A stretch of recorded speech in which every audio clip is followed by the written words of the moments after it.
Hello and welcome दोस्तों, सभी का स्वागत है।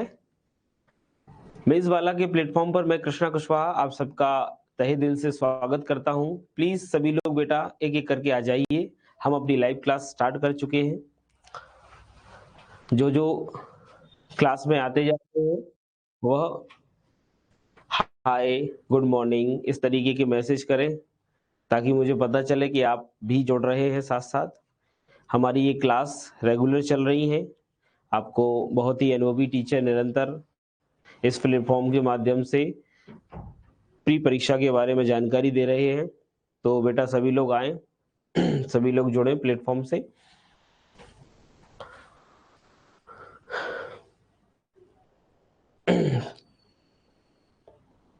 Good morning to all of you. सभी का बहुत बहुत स्वागत है।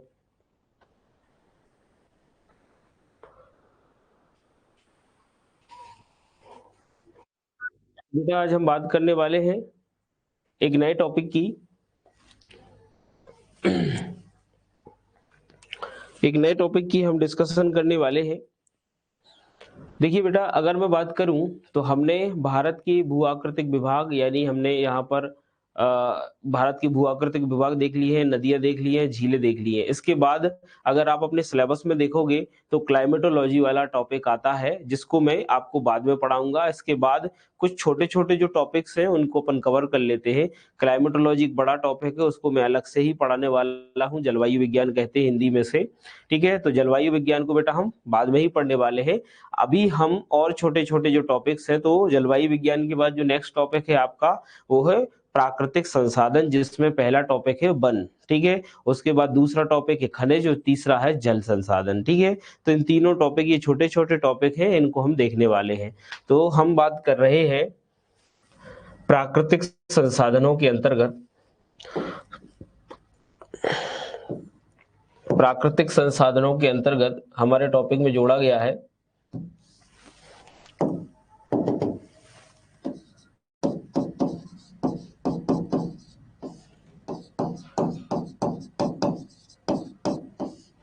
प्राकृतिक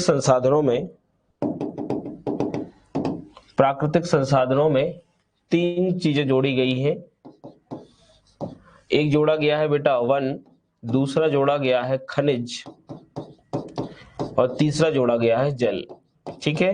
तो ये तीन संसाधन हमें पढ़ने हैं, वन संसाधन, जल संसाधन और खनिज संसाधन, ठीक है। इनकी हम डिस्कशन करेंगे, एक एक करके लेंगे। आज के हमारे इस लेक्चर में हम वन की बात करने वाले हैं, फॉरेस्ट की बात करने वाले हैं। तो सभी लोग जल्दी से आ जाइए। तीन संसाधन हमारे प्री परीक्षा के टॉपिक में जोड़े गए हैं, तो सभी लोगों का बहुत बहुत स्वागत है। चलिए हम शुरू कर लेते हैं हमारा आज का टॉपिक। सबसे पहले हम बात कर लेते हैं वन संसाधन में वनों की। वन क्या होते हैं? तो फॉरेस्ट की बात करेंगे, वन की बात करेंगे यहाँ पर, ठीक है। तो भाई देखिए, हमारे टॉपिक में वन जोड़ा गया है और आप सब लोगों को पता है मध्य प्रदेश में भी हम फॉरेस्ट पढ़ते हैं। इंडियन फॉरेस्ट की हम यहाँ पर बात करने वाले हैं, क्योंकि मध्य प्रदेश में आप जो फॉरेस्ट पढ़ते हैं वो मध्य प्रदेश के अकॉर्डिंग फॉरेस्ट को पढ़ते हैं। हम भारत के अकॉर्डिंग फॉरेस्ट को पढ़ने वाले हैं। तो भारत में वन की बात अगर हम करें कि इंडिया में कौन कौन से फॉरेस्ट होते हैं, तो इंडियन फॉरेस्ट के अगर हम प्रकारों की बात करें तो ये हमें सीखना है आज कि इंडियन फॉरेस्ट को मुख्य तौर पर कितने भागों में बांटा गया है, ठीक है। तो वन, आप सामान्य तौर पर अगर हम वन की बात करें, डेफिनेशन की बात करें, तो वन क्या है? वन एक ऐसे क्षेत्र होते हैं या कह सकते हैं ऐसे भूभाग होते हैं जहां पर हम देखते हैं कि जैव विविधता अत्यधिक पाई जाती है, अनेक प्रकार की वनस्पतियां पाई जाती हैं, जीवधारी पाए जाते हैं। और अगर हम देखें कि फ्लोरा और फोना जैसी अगर बात करें कल्चर यहाँ पर विकसित होते हैं। तो वन क्या है? वन ऐसे भूभाग हैं जहां पर जैव विविधता है, जीवधारी है ना। इसके अलावा जंगली जीवों के साथ साथ अनेक प्रकार की वनस्पतियां हैं, अनेक प्रकार की पौधों की प्रजातियां हैं, जीवों की प्रजातियां हैं। ये सभी मिलकर निवास करती हैं और एक डायवर्सिटी बनाती है। क्या बनाती है? बायोडायवर्सिटी या जैव विविधता बनाती है। ऐसे क्षेत्र सामान्य तौर पर अगर हम देखेंगे तो एक प्रकार के पारितंत्र या प्राकृतिक पारितंत्र कहलाते हैं, या हम इनको पारिस्थितिकी तंत्र भी कह देते हैं, इकोसिस्टम भी कह देते हैं। तो इकोसिस्टम के भागों में वन भी एक भाग होता है। ठीक है, तो इस तरीके से हम देख लेते हैं कि भारत में जो वन है, भारत में वन मुख्य तौर पर निम्न प्रकार में डिवाइड किए गए हैं। एक एक करके हम देख लेते हैं। भारत में जो वन है मुख्य तौर पर विभिन्न भागों में डिवाइड किए गए हैं। इनका डिवीजन हम अलग अलग भागों में करके देख सकते हैं। सबसे पहले अगर बात करें तो यहाँ पर पहला वन का प्रकार है, इसको कहते हैं हम उष्णकटिबंधीय उष्णकटिबंधीय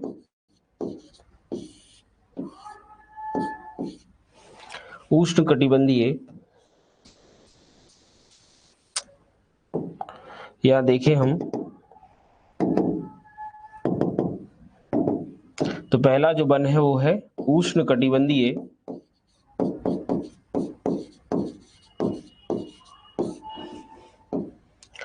सदाबहार वन, या इन्हीं को हम कहते हैं सदाबहार हरित वन। उष्णकटिबंधीय सदाबहार वन, या इन्हीं को हम सदाबहार हरित वन कह देते हैं।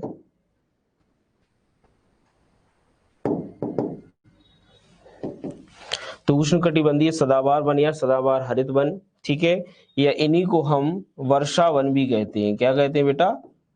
वर्षा वन या रेन फॉरेस्ट भी कह देते हैं। तो वर्षा वन या उष्णकटिबंधीय सदाबहार वन या सदाबहार हरित वन या वर्षा वन। दूसरे वन होते हैं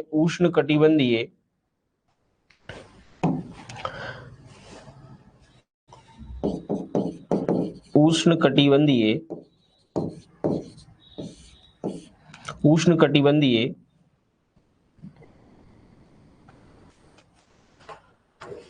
ट्रॉपिकल पर्णपाती वन।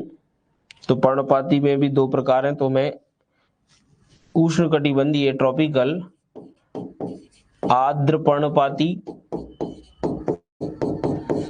पर्णपाती मतलब wet deciduous, tropical wet deciduous,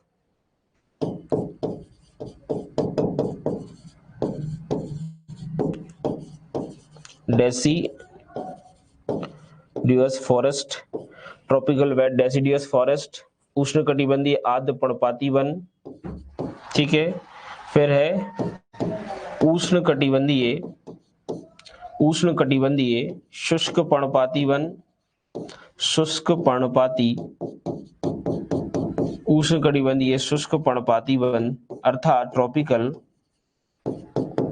tropical dry deciduous forest. ठीक है, इसके बाद जो नेक्स्ट है बेटा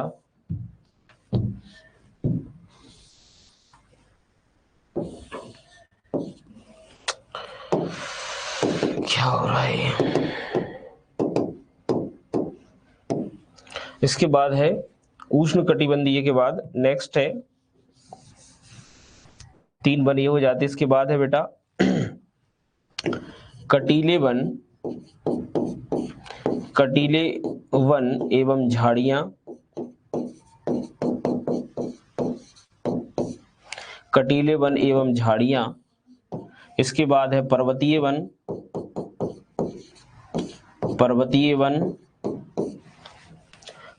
वन के बाद आता है मैंग्रोव वन, यानी माउंटेन फॉरेस्ट के बाद आता है mangrove one, mangrove forest.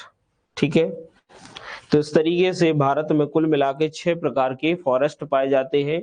Tropical अगर देखें रेन फॉरेस्ट या ट्रॉपिकल ग्रीन एवरग्रीन फॉरेस्ट, इसके बाद उष्णकटिबंधीय आर्द्र पर्णपाती वन यानी ट्रॉपिकल वेट डेसिडियस फॉरेस्ट, उष्णकटिबंधीय शुष्क पर्णपाती ट्रॉपिकल ड्राई डेसिडियस फॉरेस्ट, इसके बाद कटीले वन एवं झाड़ियां, तो ये कहलाते हैं थ्रोन फॉरेस्ट। इसको इंग्लिश में भी लिख लो आप, इसको कहते हैं थ्रोन फॉरेस्ट ठीक है। इसके बाद माउंटेन्स फॉरेस्ट,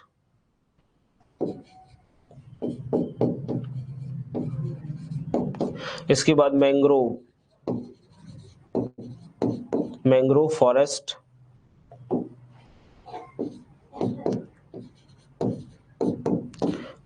फॉरेस्ट, तो ये सारे फॉरेस्ट अगर हम देखेंगे भारत में हमें मिलते हैं। एक एक करके हम इन सारे फॉरेस्ट की डिस्कशन कर लेंगे तो आज हमारा ये टॉपिक खत्म हो जाएगा। तो सबसे पहले अपन बात कर लेते हैं उष्णकटिबंधीय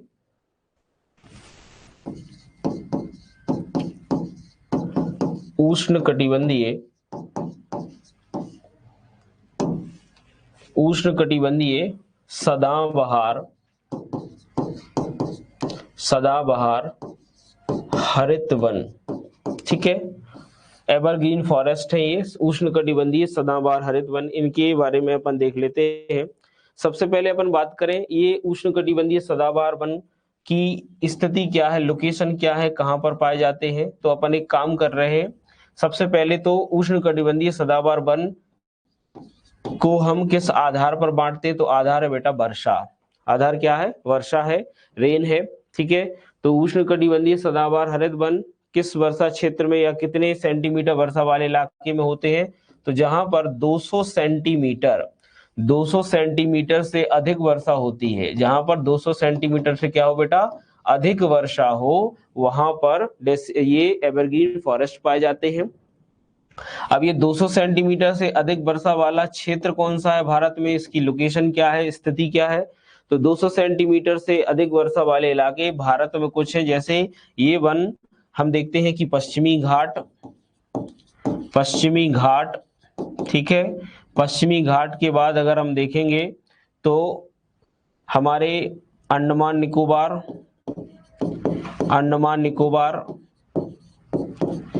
ठीक है। इसके बाद अगर देखेंगे तो हिमालयी क्षेत्र, ठीक है। और इसके बाद अगर देखेंगे हम तो पूर्वोत्तर क्षेत्रों में,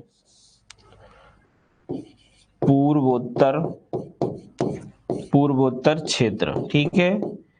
तो कौन कौन से इलाकों में उष्णकटिबंधीय सदाबहार वन पाए जाते हैं, तो देखेंगे हम तो ये उन स्थानों पर पाए जाते हैं भारत के जहां पर 200 सेंटीमीटर से अधिक वर्षा होती है। कहां पर पाए जाते हैं, उन स्थानों पर पाए जाते हैं जहां पर 200 सेंटीमीटर से अधिक वर्षा होती है। अगर इसमें हम देखें कि इनकी लोकेशन कहां पर है भारत में, तो पश्चिमी घाट आपको बता चुका हूं, पश्चिमी घाट कहां पर है, पश्चिमी घाट वाले रीजन में। इसके बाद अंडमान और निकोबार आइलैंड्स में भी ये फॉरेस्ट पाए जाते हैं, हिमालयी क्षेत्र में पाए जाते हैं। और इसके अलावा पूर्वोत्तर क्षेत्र यानी पूर्वोत्तर की जो पहाड़ी वाले इलाके हैं, यानी हमारे जो 7 सिस्टर हैं, ठीक है, पूर्वोत्तर के राज्य हैं, वहां पर इस प्रकार के फॉरेस्ट पाए जाते हैं जहां 200 सेंटीमीटर से अधिक वर्षा होती है। तो ये हमें अच्छे से पता होना चाहिए कि उष्णकटिबंधीय वन 200 सेंटीमीटर से अधिक वर्षा वाले क्षेत्र में पाए जाते हैं। अब इन वनों से संबंधित कुछ प्रमुख वनस्पतियां हैं जो हमें पता होनी चाहिए। वनस्पतियां कौन कौन सी पाई जाती हैं इन वनों में, देख लेते हैं। इन वनों की प्रमुख वनस्पतियों की बात कर लेते हैं। तो इन वनों में अगर हम देखेंगे, चूंकि सदाबहार वन है, तो इनमें सबसे पहली वनस्पति है, अगर देखेंगे महोगनी। कौन सी बेटा, महोगनी। दूसरा अगर देखें तो महोगनी के बाद अगर देखेंगे बांस, ठीक है, कौन सी है बेटा, बांस। तीसरा देख लेते हैं बेंत। कौन सी है बेटा, बांस के बाद बेंत, ठीक है। बेंत के बाद सिनकोना। कौन सी बेटा, सिनकोना, ठीक है। बांस के बाद सिनकोना के बाद पांचवा है चंदन, ठीक है, चंदन, ठीक है, चंदन पाई जाती है। छठवा अगर देखें हम तो यहाँ पाया जाता है आबनूस, ठीक है। तो ये कुछ वनस्पतियां हैं जो यहाँ पर पाई जाती है, आप लोग इसको याद रखिएगा। उष्णकटिबंधीय जो एवरग्रीन फॉरेस्ट है उनमें महोगनी है, बांस है, बेंत है, सिनकोना है, चंदन है, आबनूस है। सिनकोना से कुनेन निकाला जाता है, कुनेन मलेरिया के लिए अच्छा होता है। ये सबसे ज्यादा मलेशिया में पाया जाता है, याद रखिएगा, सॉरी इंडोनेशिया में पाया जाता है, याद रखिएगा। तो महोगनी है, बांस है, बेंत है, सिनकोना है, चंदन, आबनूस, ये क्षेत्र ये पाया जाता है यहाँ पर वनस्पतियों में। और इसमें कोई अन्य फैक्ट या कोई विशेषता की बात करें तो विशेषता में देखेंगे इन वनों की विशेषता में, तो इन वनों की विशेषता है कि अगर हम देखेंगे कि इन वनों को पश्चिमी घाट में, यानी अपन ऐसा लिख सकते हैं पश्चिमी घाट में एक जगह जिसको कहते हैं उत्तरी सह्याद्री, तो सह्याद्री में इन वनों को एक नाम से जाना जाता है। क्या नाम से जाना जाता है? इनको कहते हैं बेटा सोलास वन। क्या कहते हैं? सोलास वन, या शॉर्ट में कहते हैं शोला वन। ठीक है, तो विशेषता क्या है? सह्याद्री में इन वनों को सोलास वन या सोला वन के नाम से जाना जाता है।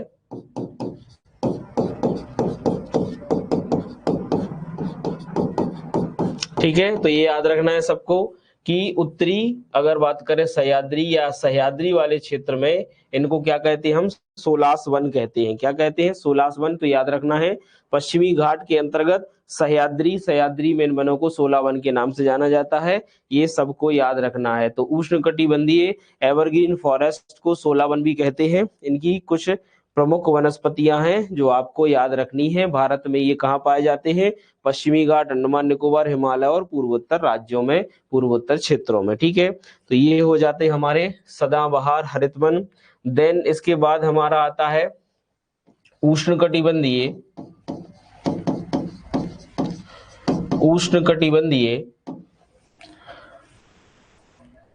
आर्द्र पर्णपाती वन। आर्द्र पर्णपाती वन, इनकी डिस्कशन कर लेते हैं।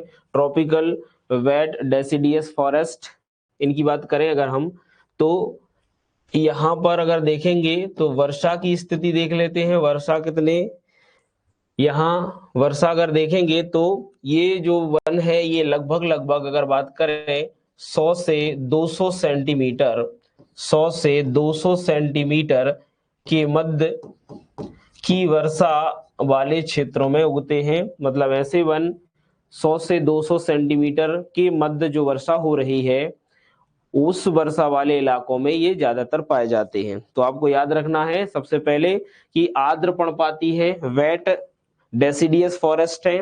दैट मीन्स कि यहाँ पर 100 से 200 सेंटीमीटर के मध्य की अगर वर्षा हो रही है उन इलाकों में ये फॉरेस्ट पाए जाते हैं सबसे पहले। दूसरा अगर देखें कि भारत में इसकी स्थिति क्या है भैया, भारत में इनकी लोकेशन क्या है, तो भारत में लोकेशन ड्राई जो वेट फॉरेस्ट है इनका अगर देखोगे आप तो ये है बेटा, अगर देखेंगे हम तो हमारा सह्याद्री का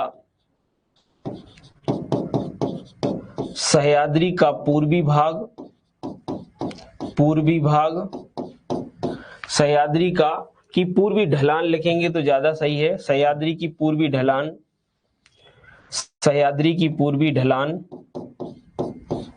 वाले क्षेत्रों में पाए जाते हैं ये। ठीक है, इसके बाद अगर देखेंगे तो ये फॉरेस्ट जो है वे फिर यहां पर अगर हम देखेंगे तो हमारे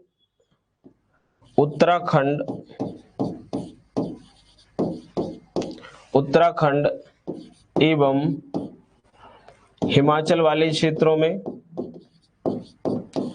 निचले इलाकों में पाए जाते हैं आर्द्र पर्णपाती। इसके बाद अगर देखेंगे तो तीसरा देखें अगर तो यहां पर हो जाता है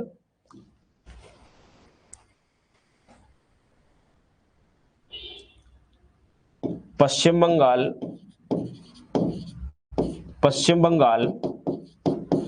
झारखंड, उड़ीसा, पश्चिम बंगाल, झारखंड, उड़ीसा एवं छत्तीसगढ़ में। उसके अलावा पूर्वी मध्य प्रदेश में भी ये पाए जाते हैं। ठीक है, तो पश्चिम बंगाल, झारखंड, उड़ीसा, छत्तीसगढ़, पूर्वी मध्य प्रदेश, यानी इसको अपन कहते हैं पूर्वी पठारी भाग में ये फॉरेस्ट पाए जाते हैं। तो कहाँ कहाँ पाए जाते हैं? सह्याद्री की पूर्वी ढलानों के आसपास के इलाकों में, दूसरा उत्तराखंड और हिमाचल प्रदेश वाले इलाके में, फिर इसके बाद पश्चिम बंगाल, झारखंड, उड़ीसा, छत्तीसगढ़, पूर्वी मध्य प्रदेश और जो पूरा का पूरा भाग है ये पूर्वी पठारी भाग कहलाता है। ठीक है, तो यहाँ पर ये फॉरेस्ट पाए जाते हैं। कौन से हैं? आर्द्र पर्णपाती वन, जहां पर 100 से 200 सेंटीमीटर। मध्य प्रदेश में बात करें तो मध्य प्रदेश का जो पूर्वी भाग है, विशेष तौर पर बालाघाट, शहडोल, डिंडोरी, अनूपपुर, यहाँ पर बघेलखंड के पठार और हमारा सतपुड़ा मेकाल श्रेणी का दक्षिण पूर्वी भाग जो है, यहाँ पर जहाँ पर 100 से 200 सेंटीमीटर वर्षा होती है, वहां पर ये वेट डेसिडियस फॉरेस्ट पाए जाते हैं। तो आपको ये याद रखना है। तीसरा अगर देखें वनस्पति, वनस्पति की बात करें तो कौन कौन सी वनस्पतियां हैं, तो यहाँ पर अगर देखेंगे तो साल वृक्ष सबसे ज्यादा होता है। दूसरा देखेंगे तो बांस भी यहाँ पर होता है, साल के बाद बांस। तीसरा देखेंगे तो सागौन भी यहाँ पर होता है। ठीक है, सागौन के बाद देखेंगे तो यहाँ पर अगर बात करें शीशम, कौन सा बेटा? शीशम भी यहाँ पर होता है। शीशम के बाद अगर बात करें तो यहाँ पर कुछ मात्रा में कहीं कहीं चंदन भी देखने को मिलता है। चंदन के बाद यहाँ पर अगर आप देखोगे तो यहाँ पर सखुआ नामक एक वनस्पति पाई जाती है। तो इस तरीके से साल, सागौन, सखुआ, बांस और चंदन जैसी वनस्पतियां जो हैं हमारे किसमें होती हैं? वेट डेसिडियस फॉरेस्ट यानी आर्द्र पर्णपाती वन में होती हैं। ठीक है, तो ये उष्णकटिबंधीय आर्द्र पर्णपाती वन से संबंधित विशेषता है। ये विशेषता आपको पहले तो वर्षा वाले क्षेत्र से याद रखनी है, दूसरी रखनी है इसकी लोकेशन कहाँ पर है। भारत में उष्णकटिबंधीय आर्द्र पर्णपाती वन कहाँ पाए जाते हैं, इनकी लोकेशन आपको याद रखनी है। कुछ इनकी वनस्पतियां हैं जो आपको याद रखना है। ठीक है, इसके बाद तीसरा जो वन है हमारा है उष्णकटिबंधीय शुष्क पर्णपाती वन। शुष्क पर्णपाती वन, तो उष्णकटिबंधीय शुष्क पर्णपाती यानी ड्राई डेसिडियस फॉरेस्ट जो है ट्रॉपिकल रीजन्स के, इसमें अगर हम देखेंगे तो वर्षा की मात्रा कितनी है? वर्षा की मात्रा अगर आप देखोगे तो यहाँ 100 सेंटीमीटर से कम वर्षा, 100 सेंटीमीटर से कम वर्षा होती है। यानी आप इसको ये कह सकते हो कि जहां 70 से 100 सेंटीमीटर के मध्य की वर्षा हो वहां पर नॉर्मली ड्राई डेसिडियस फॉरेस्ट मिलते हैं। ठीक है, भारत में इसकी लोकेशन, तो ये भारत में सर्वाधिक क्षेत्र में लगभग 40% से अधिक क्षेत्रों में हमें डेसिडियस ड्राई फॉरेस्ट ही मिलते हैं। तो लोकेशन अगर इनकी देखें तो ये कहां पर पाए जाते हैं, तो ये अधिकांश भारतीय क्षेत्रों में पाए जाते हैं। तो अगर हम देखेंगे तो इसमें देख लेंगे हम इसको अपन ऐसे देख लेते हैं कि एक तो हमारा इसमें देखेंगे हम तो प्रायद्वीपीय पठारी भाग में पाए जाते हैं। प्रायद्वीपीय पठारी भाग में ज्यादातर पाए जाते हैं। ठीक है, उसके बाद अगर हम देखेंगे तो ये फॉरेस्ट हमें वृष्टि छाया क्षेत्र जो होता है, यानी जिसको कहते हैं वृष्टि छाया क्षेत्र वाले भागों में पाए जाते हैं, जैसे कि कोरोमंडल तट। ठीक है, इसके अलावा अगर देखेंगे पुणे वाला रीजन, ये भी वृष्टि छाया क्षेत्र है। इसके अलावा अरावली का वृष्टि छाया क्षेत्र यहाँ पर भी है। अगर हम राज्यवार देखें तो मध्य प्रदेश का मध्य और पश्चिमी भाग या पश्चिम मध्य भाग कह सकते हैं, पश्चिमी मध्य भाग। ठीक है, इसके अलावा अगर देखें हम तो महाराष्ट्र ये दक्कन का पठार। ठीक है, इसके अलावा कर्नाटक का कुछ भाग, इसके अलावा तेलंगाना, तेलंगाना, ठीक है, उत्तर प्रदेश, उत्तर प्रदेश, ठीक है, और अगर हम बात करें कुछ भाग में पूर्वी राजस्थान, पूर्वी राजस्थान,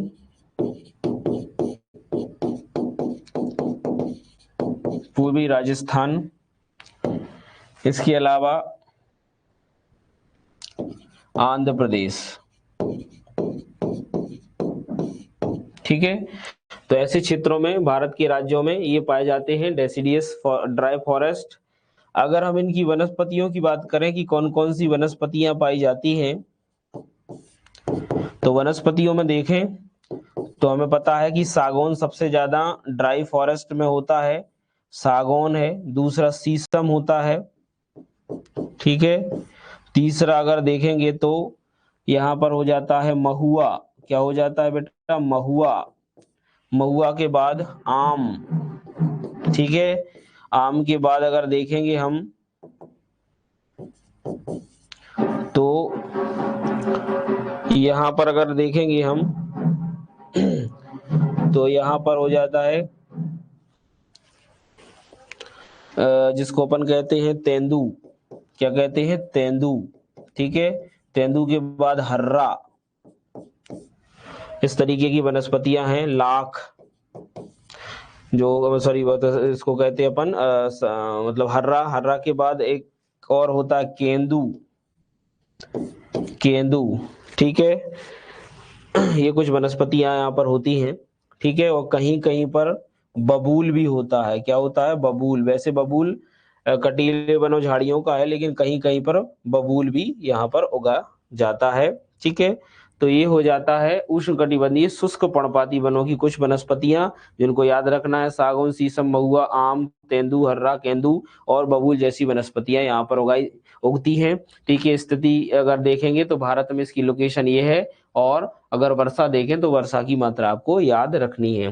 देन क्या हो जाता है, नेक्स्ट आ जाते हैं हम, देन होता है हमारा, अगर इसमें देखेंगे हम तो ये है हमारा चौथा वाला, जिसको कहते हैं कटीले वन, कटीले वन एवं झाड़ियां, कटीले वन एवं झाड़ियां, इनको देख लेते हैं। कटीले वन एवं झाड़ियों की बात करें तो सबसे पहले बात कर लेते हैं यहाँ पर वर्षा की मात्रा कितनी है जहां पर कटीले वन और झाड़ियां उगती हैं, तो 70 सेंटीमीटर से कम वर्षा, 70 सेंटीमीटर से कम वर्षा वाले क्षेत्रों में कटीले वन और झाड़ियां उगती हैं। वर्षा के आधार पर देखें तो 70 सेंटीमीटर से कम जहां पर रेन होती है वहां पर ये वनस्पतियां उगती हैं। अगर हम इनकी लोकेशन देखें, स्थिति देखें तो कहां पर उगती हैं ज्यादातर, तो अगर हम देखेंगे इसकी स्थिति में तो स्थिति है पश्चिमी, पश्चिमी राजस्थान, पश्चिमी राजस्थान, पंजाब, ठीक है, पंजाब के बाद हरियाणा, हरियाणा, गुजरात, ठीक है। इसके बाद इसकी दूसरी एक लोकेशन है इंदौर से लेकर, इंदौर से लेकर, इंदौर से लेकर बेटा करनूल, करनूल जो कि आंध्र प्रदेश वाला रीजन है, करनूल आंध्र प्रदेश वाला जो रीजन है, करनूल तक अर्ध चंद्राकार, अर्ध चंद्राकार, अर्ध चंद्राकार एक बेल्ट है पेटी के रूप में, तो अर्ध चंद्राकार बेल्ट के रूप में ये पाए जाते हैं। इंदौर से लेकर करनूल आंध्र प्रदेश तक अर्ध चंद्राकार बेल्ट के रूप में ये पाए जाते हैं। इसके अलावा थार डेजर्ट में थार मरुस्थल की जो वनस्पतियां हैं वो भी इसी के अंतर्गत आती हैं, थार मरुस्थल, ठीक है। लद्दाख वाला क्षेत्र तो नहीं आएगा इसमें, लेकिन ठीक है, थार मरुस्थल वाला इलाका आ जाएगा, ठीक है। तो थार मरुस्थल यानी पश्चिमी राजस्थान में थार मरुस्थल मैंने अलग लिख दिया है, उसमें भी ये जो है कटीले वन और झाड़ियां हमें देखने को मिल जाती हैं। तीसरा अगर देखें इनकी वनस्पतियां, तो कौन कौन सी वनस्पतियां यहाँ पर पाई जाती हैं ये आपको पता होना चाहिए। तो हमें पता है कि नागफनी, नागफनी है जो कि थार रेगिस्तान में है।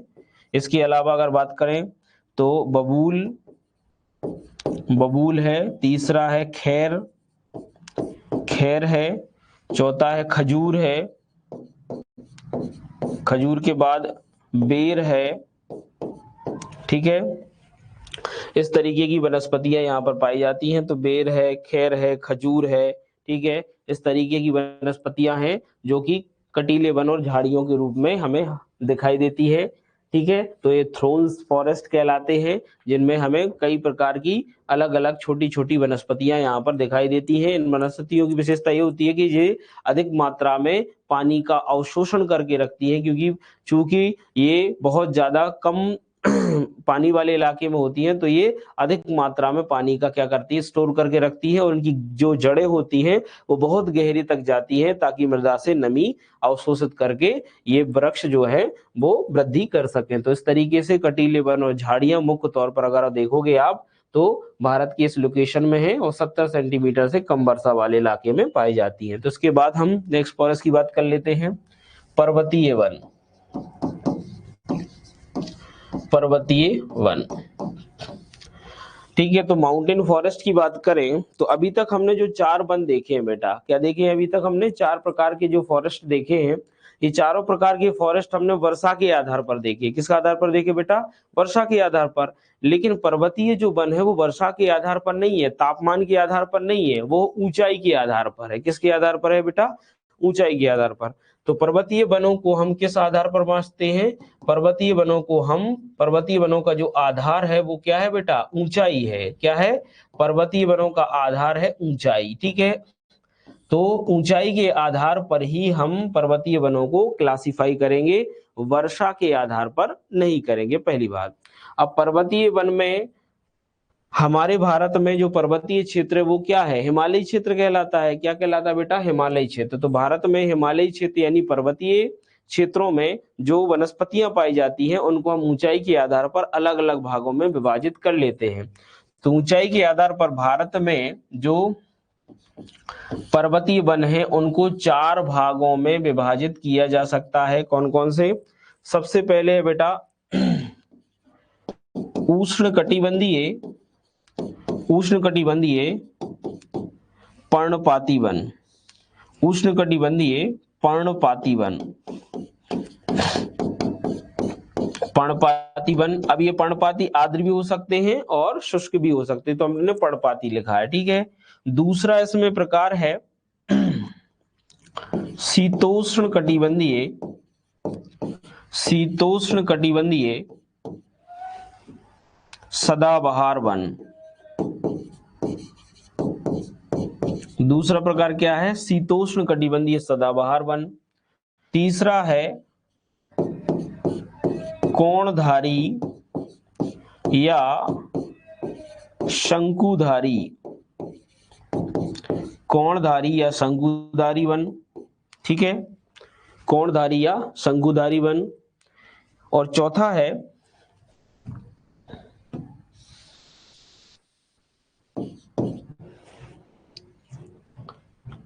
है अल्पाइन वन, अल्पाइन वन। अच्छा, एक और भाग है इसका, इसके बाद एक और भाग है इसका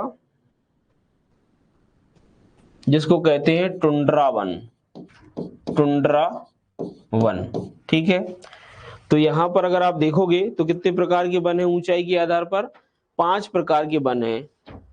उष्णकटिबंधीय पर्णपाती है, डेसिडियस फॉरेस्ट है, शीतोष्ण कटिबंधीय सब ट्रॉपिक क्या कहेंगे हम, सब एरियड वाला भाग कह लेंगे इसको।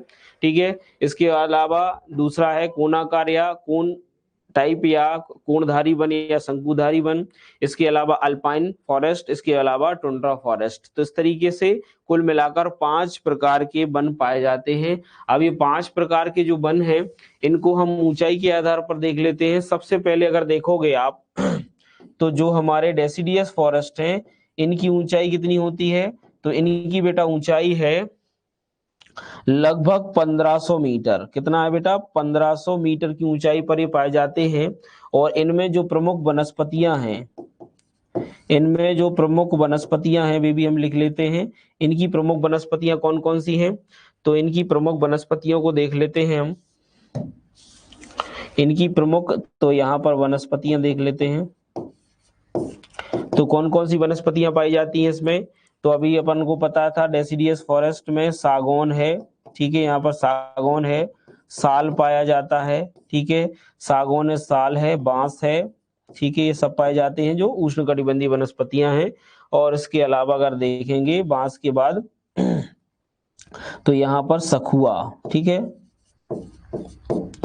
तो कौन कौन सी वनस्पतियां हैं? सागौन है, साल है, बांस है और सखुआ है। ये सभी के सभी कहाँ पाए जाते हैं? उष्णकटिबंधीय पर्णपाती वन। जो कि ऊंचाई कितनी है अगर आप देखोगे तो ऊंचाई कितनी है बेटा? तो ऊंचाई है बेटा 1500 मीटर के आसपास की हाइट में ये पाए जाते हैं, आपको याद रखना है, ठीक है।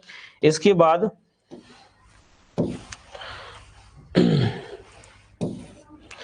बाद अगर हम देखें शीतोष्ण कटिबंधीय सदाबहार वन, इनमें अगर हम ऊंचाई देख लें, ऊंचाई देखें तो ऊंचाई कितनी है इसकी? तो इसकी बेटा ऊंचाई है 1500 से 2000 मीटर, सॉरी 1500 से 2500 मीटर।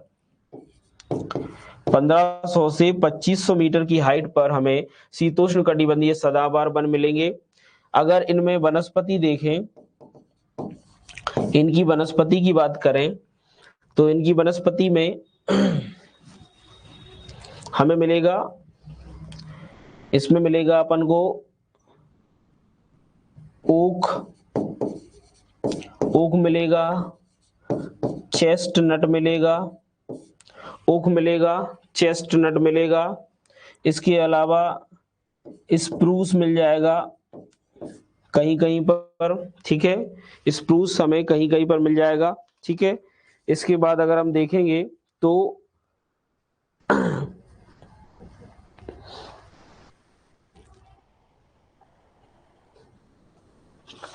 इसके बाद हम देखेंगे तो एक मिनट बेटा,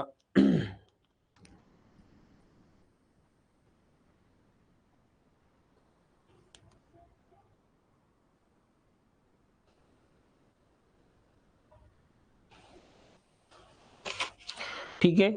तो यहाँ पर क्या क्या लिखा था अपन ने? ओक लिखा है, चेस्टनट, स्प्रूट, इसके बाद मैपल, मैपल, एल्डर, ठीक है।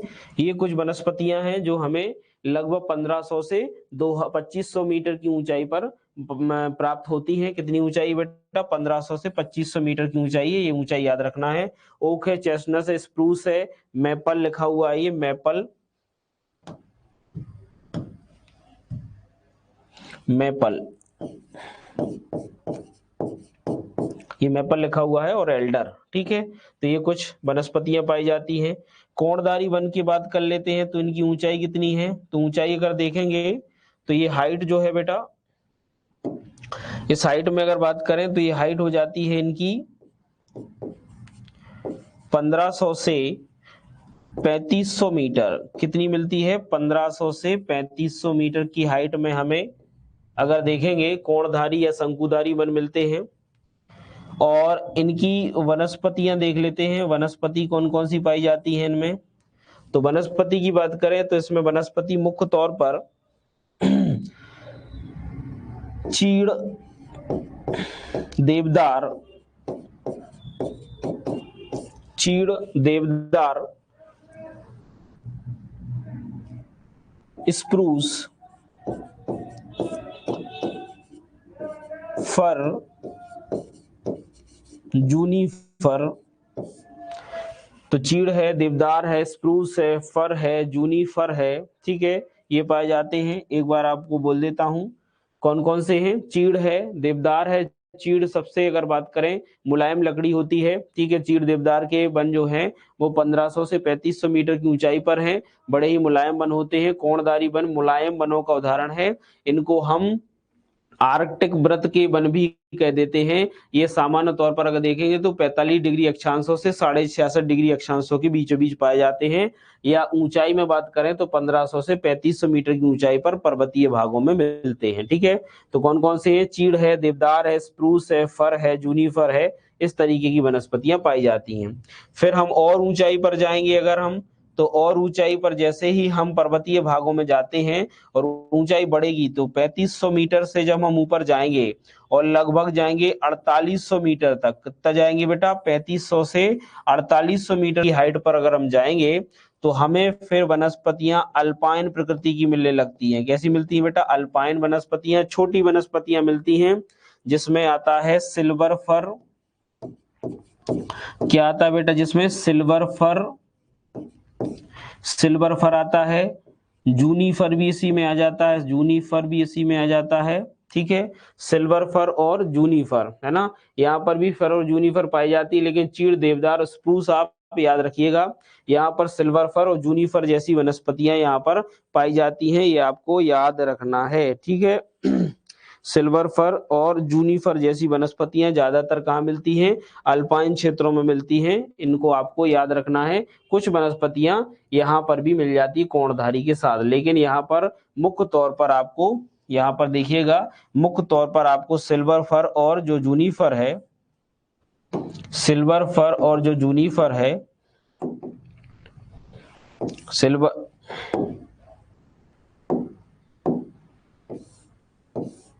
और जूनिफर जो मुख्य तौर पर यहाँ पर पाया जाता है, तो इसको अपन याद रखेंगे। ठीक है,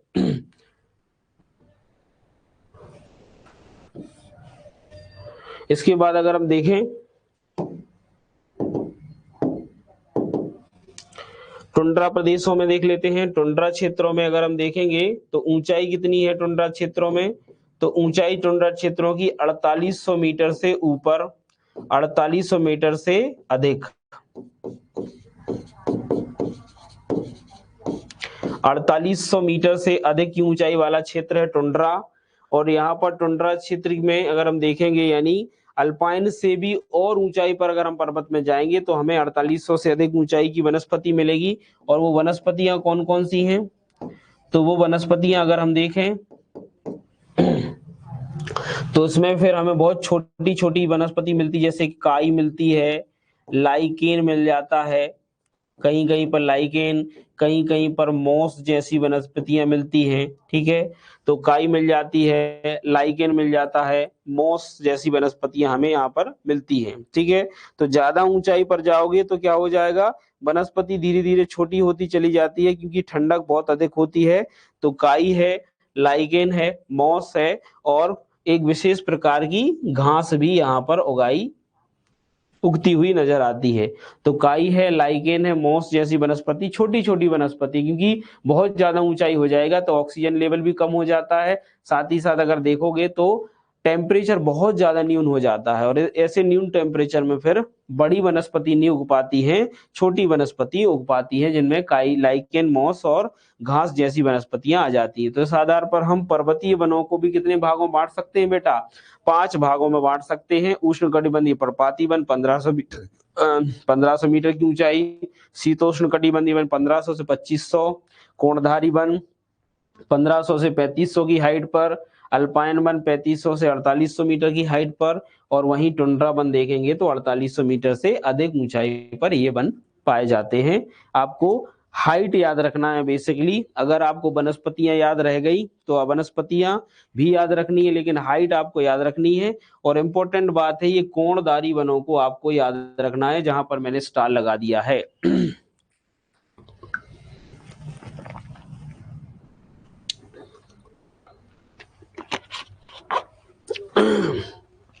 सभी को कोणधारी वनों को याद रखना है कि इसमें चीड़ और देवदार ये मुलायम वनस्पतियां होती हैं। कई बार हमसे प्रश्न पूछ लिया गया है, तो इनको आपको याद रखना है। ट्रांस हिमालय में होता है। हाँ बेटा, ट्रांस हिमालय मतलब देखिए, पर्वत जहां पर भी है जहां पर ऊंचाई ज्यादा है, ये जनरली माउंटेन फॉरेस्ट का क्लासिफिकेशन है। बिल्कुल सही है बेटा, माउंटेन फॉरेस्ट पर्वतीय वनों का क्लासिफिकेशन है। ज्यादा ऊंचाई के वन है, ये बहुत अधिक ऊंचाई पर मिलते हैं। अगर हम इनको कंपैरेटिवली देखें ना बेटा, तो अक्षांशों में 45 डिग्री अक्षांशों के ऊपर क्या हो जाता है, टेम्परेचर कम हो जाता है, तो शीतोष्ण शीत कटिबंध मिलता है। ऐसे ही जब हम पर्वतों पर ऊंचाई पर जाते हैं तो वहां भी तो टेम्परेचर कम हो जाता है। तो जो उच्च अक्षांशों की वनस्पतियां हैं वे निम्न अक्षांशों में पर्वतीय भागों में दिखाई देती हैं। और पर्वतीय भागों में अपने यहाँ कौन सा पर्वत है, हिमालय है ज्यादातर।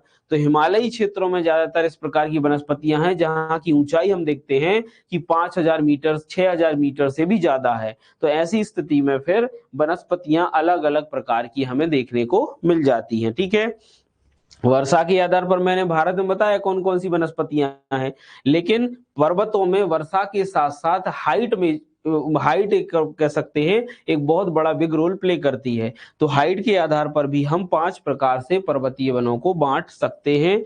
ये आप सबको याद रखना है अच्छे से, ठीक है, सभी को समझ में आना चाहिए। इसके बाद बेटा अंतिम वन है, इसके बाद जो अंतिम वन है वो है मैंग्रोव फॉरेस्ट। इसके बाद जो अंतिम वन है वो है मैंग्रोव फॉरेस्ट।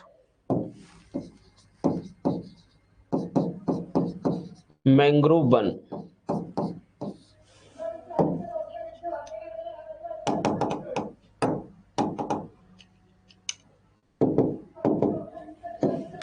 मैंग्रोव फॉरेस्ट की बात अगर हम करें तो मैंग्रोव फॉरेस्ट बेसिकली अगर देखेंगे तो ये पाए जाते हैं बेटा जहां पर नदियों का पानी, यानी अगर हम देखें मैंग्रोव फॉरेस्ट की स्थिति तो मैंग्रोव फॉरेस्ट की लोकेशन है जहां पर नदियों के अवसाद, नदियों का जो जल है, नदियों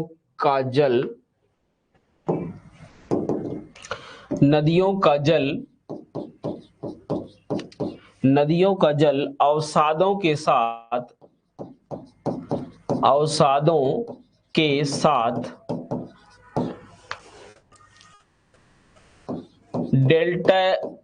डेल्टाई भागों का निर्माण करता है।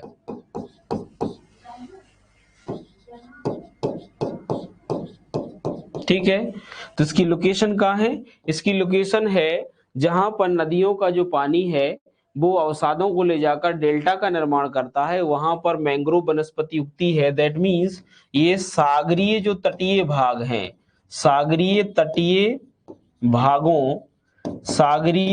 भागों और अगर बात करें डेल्टाई क्षेत्रों में, डेल्टाई मैदानों में कह सकते हैं, डेल्टाई मैदानों में ये वनस्पतियां पाई जाती हैं। सागरीय तटीय भागों में, डेल्टाई मैदानों में इस प्रकार की वनस्पतियां हो जाती हैं।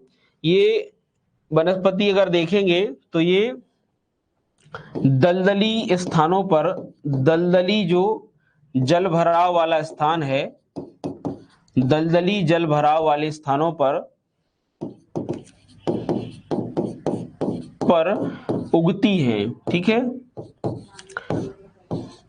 दलदली जल भराव वाले जो स्थान है वहां पर उगते हैं। तो सागर के तटीय भाग, डेल्टाई भाग दलदली होते हैं, और ऐसे दलदली भागों में अगर हम देखेंगे तो इस प्रकार की वनस्पतियां उगती हैं। उन वनस्पतियों को हम क्या कह देते हैं, मैंग्रोव वनस्पति। तो मैंग्रोव वनस्पति सागर में वो भाग जो तटीय इलाका है, सामान्य तौर पर नदियां अपने साथ सेडिमेंट ले जाती हैं और सेडिमेंट का डिपोजिशन कोस्टल एरियाज में या तटीय क्षेत्रों में कर देती हैं, और उन तटीय क्षेत्रों में जो वनस्पति उगती है उनको हम मैंग्रोव फॉरेस्ट कहते हैं। अगर भारत में इनकी स्थिति देखें कि भारत में मैंग्रोव फॉरेस्ट कहां पर है, तो भारत में अगर लोकेशन देखें तो भारत में सबसे ज्यादा मैंग्रोव फॉरेस्ट पाए जाते हैं पश्चिम बंगाल में। कहां पाए जाते हैं, पश्चिम बंगाल।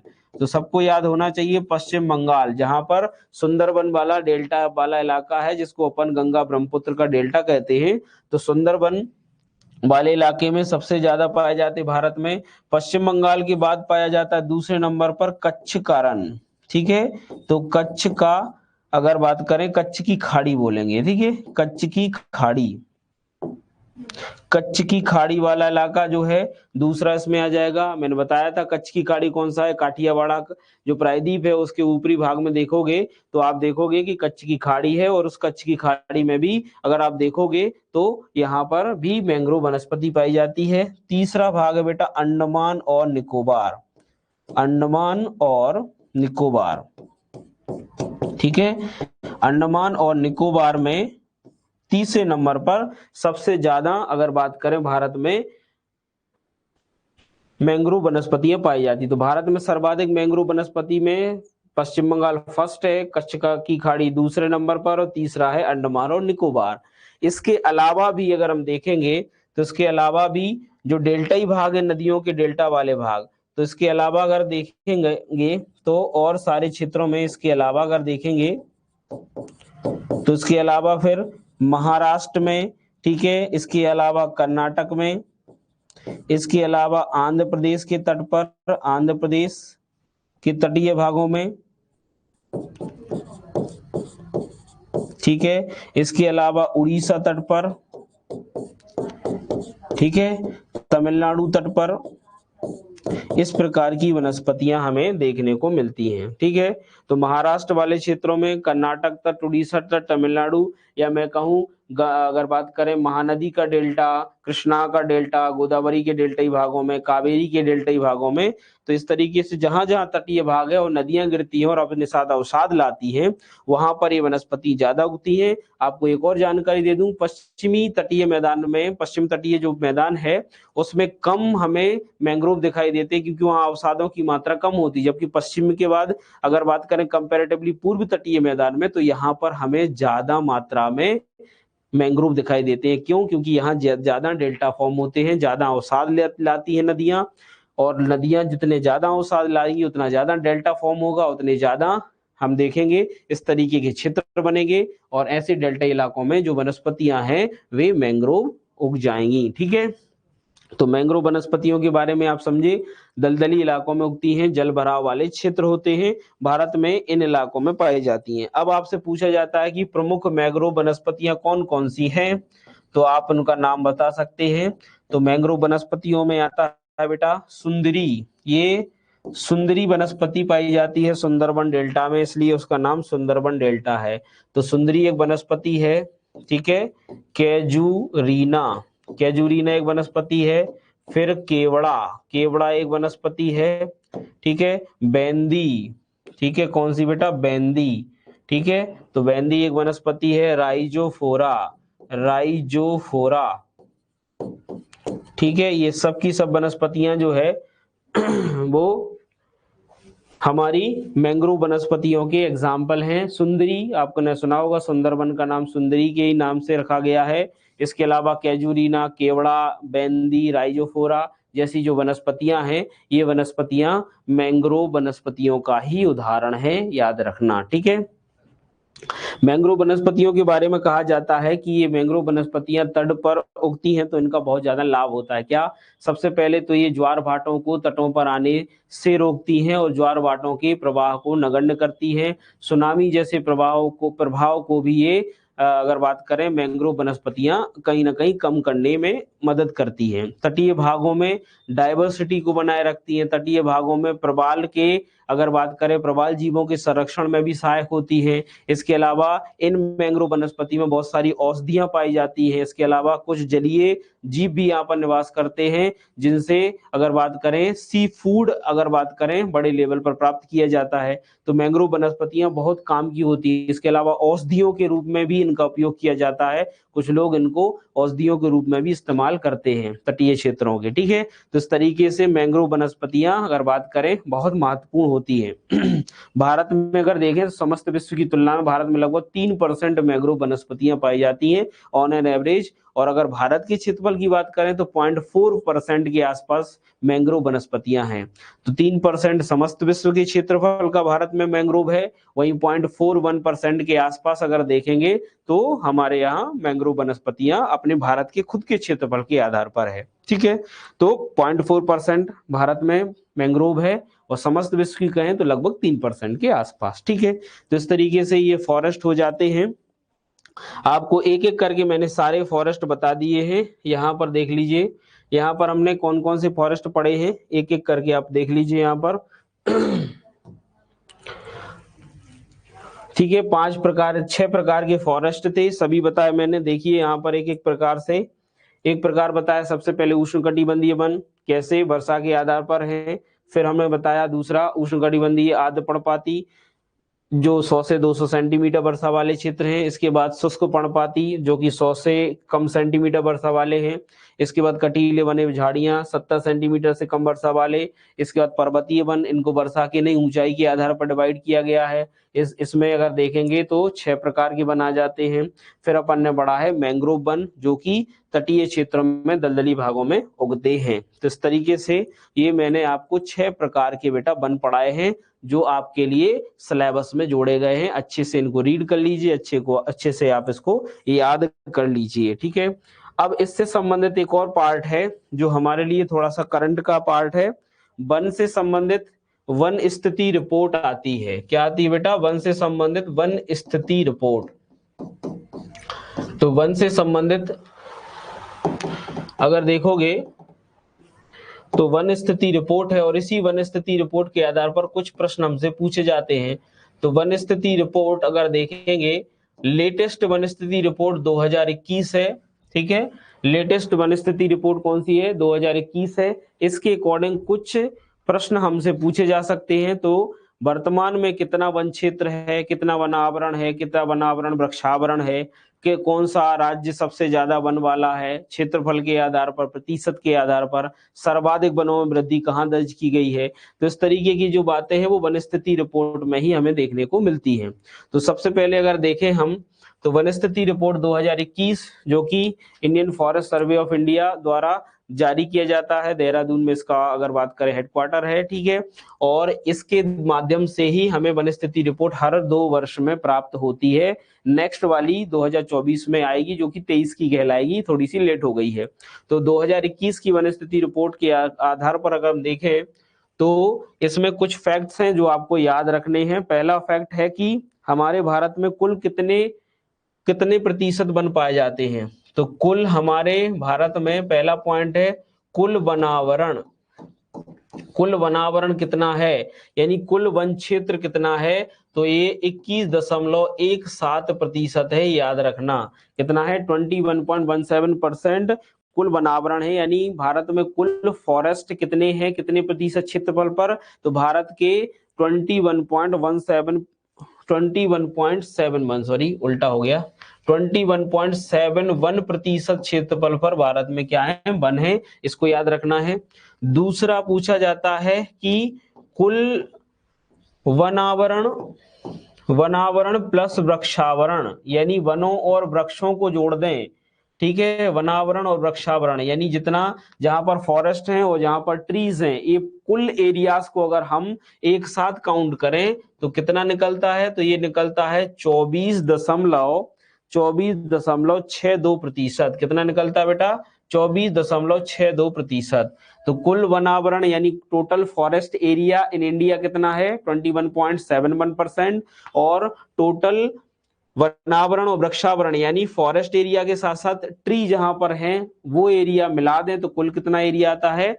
24.62%।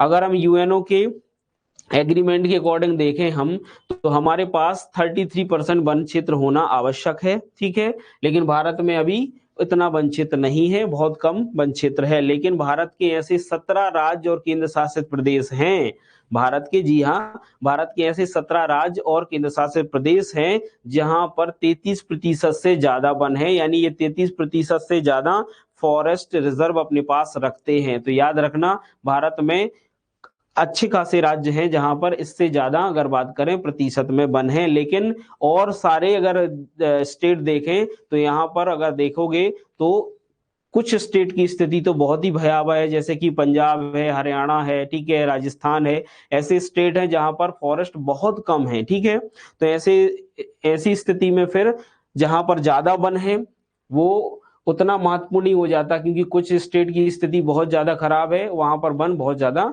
कम हो जाते हैं। तो फिर प्रश्न आता है कि प्रतिशत के आधार पर भारत में अगर बात करें सर्वाधिक वन कहाँ पाए जाते हैं, तो प्रतिशत के आधार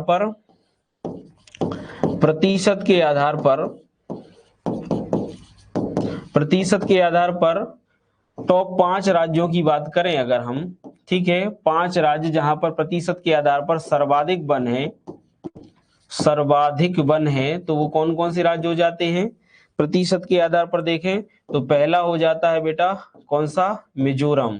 कौन सा हो जाता है, मिजोरम हो जाता है। मिजोरम में एट प्रेजेंट 2021 की वन स्थिति रिपोर्ट के अनुसार 84.53%, कितना बेटा, 84.53% तकरीबन फॉरेस्ट है ना, मिजोरम हो जाता है 84.53%। इसके बाद आता है अरुणाचल, ठीक है। इसके बाद अगर देखिए बेटा अरुणाचल प्रदेश आता है, अरुणाचल में 79.33% है, इनको आप नोट डाउन कर लें 79.33%, ये बिल्कुल लेटेस्ट रिपोर्ट बता रहा हूं, ठीक है, तो सबको नोट डाउन करनी है। देन मेघालय में 76%, मेघालय में कितना बेटा, मेघालय में है 76% फॉरेस्ट पाए जाते हैं। चौथा अगर देखेंगे तो मेघालय के बाद मणिपुर में 74 मणिपुर में अगर देखोगे मणिपुर में है 74.34%, 74.34%, ये भी याद रखना है आपको। चौथा स्टेट मणिपुर है और देन है नागालैंड। कौन सा बेटा, पांचवा है नागालैंड, ठीक है, तो नागालैंड आपको याद रखना है, पांचवा है। टॉप 5 राज्यों में पूर्वोत्तर के 5 राज्य आ जाते हैं। नागालैंड में कितना है बेटा, 73.90%। तो कुल 5 राज्य हैं टोटल जो टॉप 5 में हैं, और ये पांचों के 5 कहां पर हैं, पूर्वोत्तर राज्य के अंतर्गत आते हैं, 7 सिस्टर का ही भाग है, ठीक है। तो ये प्रतिशत के आधार पर सर्वाधिक फॉरेस्ट अगर कहीं पाए जाते हैं तो इन 5 स्टेट्स में पाए जाते हैं, ये आपको याद रखना है। अब अगर हम देखेंगे तो इसी में चौथा है कि क्षेत्रफल के आधार पर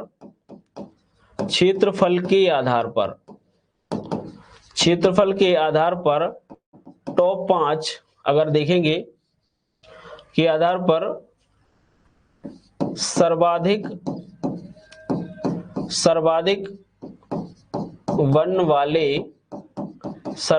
वन वाले राज्य कौन कौन से हैं क्षेत्रफल के आधार पर। तो क्षेत्रफल के आधार पर सर्वाधिक वन वाले राज्यों में पहला आ जाता है, आप सबको पता होगा, एमपी। कौन सा आ जाता है, एमपी। दूसरा क्षेत्रफल में आ जाता है अगर देखेंगे हम तो अरुणाचल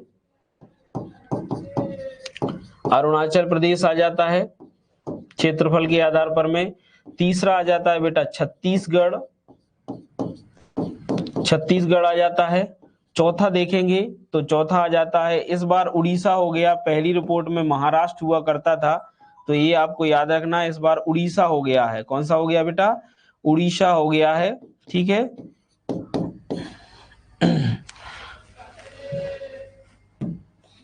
इसके बाद अगर बात करें 5वें स्थान पर यहाँ पर आ गया है महाराष्ट्र, ठीक है। कौन सा आ गया बेटा, महाराष्ट्र आ गया है। तो आपको याद रखना है टॉप 5 स्टेट जो एरिया के अकॉर्डिंग सर्वाधिक फॉरेस्ट रिजर्व रखते हैं, उनमें टॉप में MP, then Arunachal, then Chhattisgarh, then Orissa और देन महाराष्ट्र का अगर बात करें पोजीशन आती है, स्थान आता है, ठीक है। तो ये आपको याद रखना है। इसके बाद आ जाएगा कि ये जो नई फॉरेस्ट रिपोर्ट आई है, इस नई फॉरेस्ट रिपोर्ट के अकॉर्डिंग सर्वाधिक जो वृद्धि दर्ज की गई है, 5वां देख रहे हैं, सर्वाधिक जो वृद्धि दर्ज की गई है वे कौन कौन से स्टेट हैं, ठीक है। तो वर्ष 2021 की रिपोर्ट के आधार पर सर्वाधिक वनों में वृद्धि वाले कौन कौन से राज्य हैं, जिनमें 2021 की रिपोर्ट के अनुसार वनों में सर्वाधिक वृद्धि हुई है। तो यहां पर पहला आता है बेटा आंध्र प्रदेश। कौन सा आता है बेटा, आंध्र प्रदेश आता है, आंध्र प्रदेश का स्थान आता है, आंध्र आंध्र प्रदेश में ये जो वृद्धि दर्ज की गई है बेटा, ये लगभग 647 स्क्वायर किलोमीटर में दर्ज की गई है। 647 वर्ग किलोमीटर क्षेत्रफल में वृद्धि दर्ज की गई है। ठीक है, इसके बाद दूसरा स्थान आता है तेलंगाना का। तेलंगाना में 632 स्क्वायर किलोमीटर में वृद्धि दर्ज की गई है। इसके बाद अगर देखेंगे तो उड़ीसा आता है।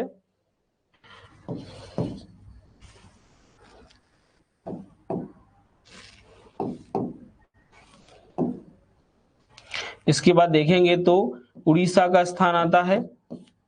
उड़ीसा में अगर देखेंगे हम तो उड़ीसा में अगर देखोगे आप, आजकल उड़ीसा को ओडिशा कहते हैं, तो इसको सुधार लो बेटा, यहाँ पर ओडिशा कहते हैं। क्या कहते हैं? ओडिशा।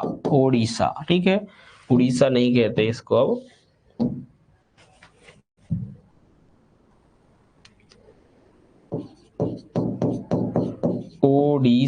ओडिशा कहते हैं। ओडिशा में कितना है बेटा? ओडिशा में 537 स्क्वायर किलोमीटर में वृद्धि है। और ओडिशा के बाद 5वां स्टेट है कर्नाटका, 155 किलोमीटर स्क्वायर में हुई है कर्नाटक। चौथा स्टेट है कर्नाटक, 155 स्क्वायर किलोमीटर क्षेत्रफल में वृद्धि है। और 5वां स्टेट कौन सा है बेटा?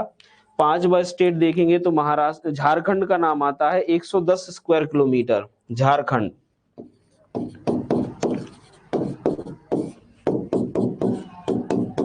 110 स्क्वायर किलोमीटर में यहाँ पर अगर देखेंगे एरिया में हमें वृद्धि देखने को मिली है। तो ये पॉइंट भी आप लोग नोट डाउन कर लें। वर्ष 2021 की फॉरेस्ट रिजर्व रिपोर्ट के अनुसार, वन स्थिति रिपोर्ट के अनुसार क्या बोलते हैं, सर्वाधिक 5 स्टेट्स में वृद्धि दर्ज की गई है। तो ये आपको अच्छे से पता होना चाहिए। ठीक है, तो ये हो जाते हैं बेटा। इसके अलावा मैंने आपको, अच्छा एक और इसमें है बेटा, 6वां पॉइंट कह सकते हैं कि मैंग्रोव वनस्पति में भी वृद्धि दर्ज की गई है। तो वे स्टेट कौन कौन से हैं? मैंग्रोव में वृद्धि वाले 3 स्टेट देख लेते हैं। 3 राज्य कौन कौन से हैं जहां सबसे ज्यादा मैंग्रोव में वृद्धि दर्ज की गई है? तो मैंग्रोव में वृद्धि वाले 3 राज्यों में आ जाता है पहला उड़ीसा। कौन सा आ जाता है? ओडिशा। सबसे ज्यादा वृद्धि दर्ज की गई है ओडिशा में।